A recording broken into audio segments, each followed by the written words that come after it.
Bom dia, galera, mais um dia do nosso passeio. Estamos aqui em Balneário, Camburiu, saindo aqui do sítio da Wanda. Olha o carrinho dela aí. Estamos saindo bem cedinho, mas eles ainda estão dormindo. A gente pega a estrada.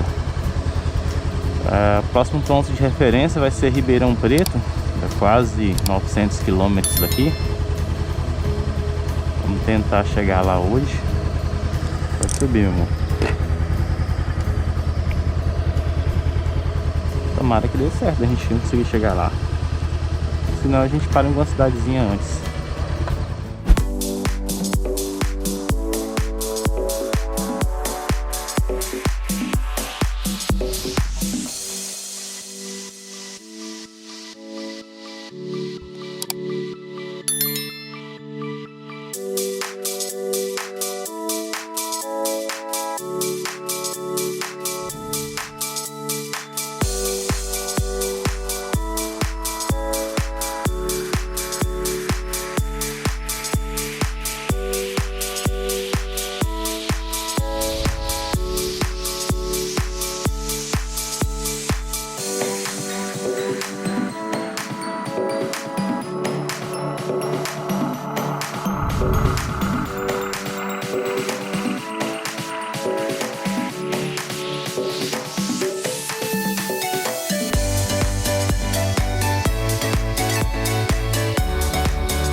galera, chegamos aqui em casa.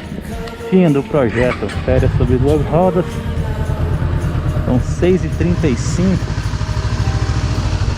Pensa o nome cansado. Depois de Campinas pra cá é só chuva. Teve um pedacinho de nada assim de sol pra dar aquela alegrada, né? Mas é isso aí. My house. Colocaram a motoca pra dentro. Bom, galera, depois a gente conversa mais. Tchau, tchau.